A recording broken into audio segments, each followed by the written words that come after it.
We met at university in my second year and Emily's first year. So we both studied at York University.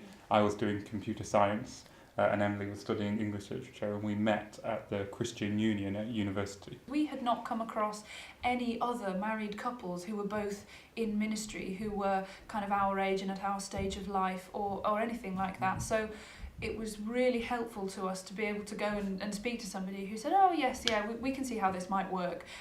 Here are a few options.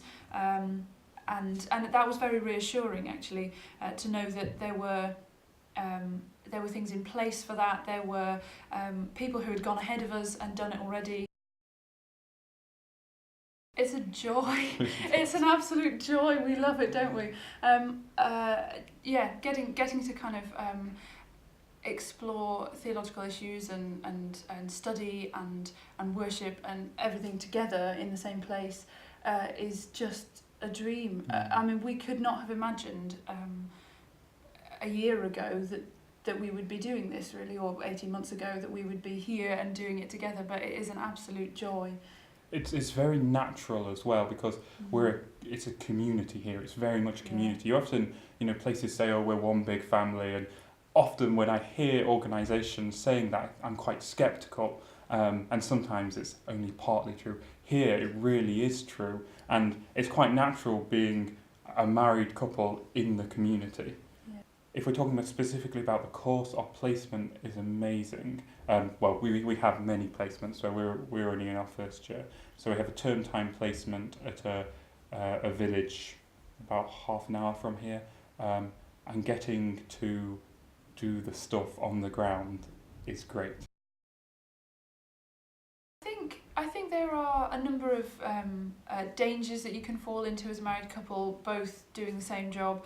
I think there's people have spoken to us about a danger of coming home and talking shop all the time and not being able to have any sort of restful space apart from your work because you're living in a vicarage. But I think you partly sign up for that, so it's just one of those things.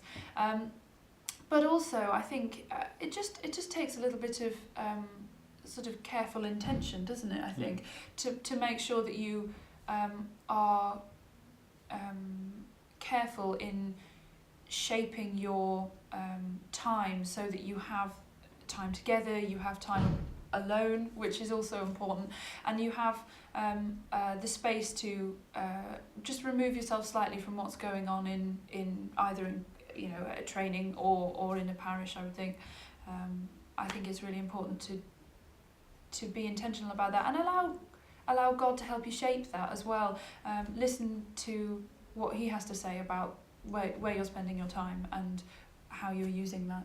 Yeah, and I think the positives as well. We know that God's called us to marriage, but also He's called us both to be priests, and we think He didn't just randomly do this. He did it for a reason, and we're quite different as people, but I think we've grown each other in qualities which perhaps the other has more of an abundance of.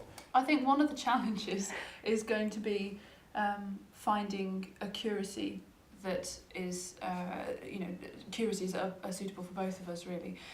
So we're going to have to find curacies, hopefully, that are nearby, close to each other, that kind of thing. So I think curacies is going to be one of the major things. But actually, it's such a great opportunity to trust God. We had to trust Him so much to get here in the first place that, putting our trust in Him again to find us, suitable curacies, it actually is going to be, if not easy, natural.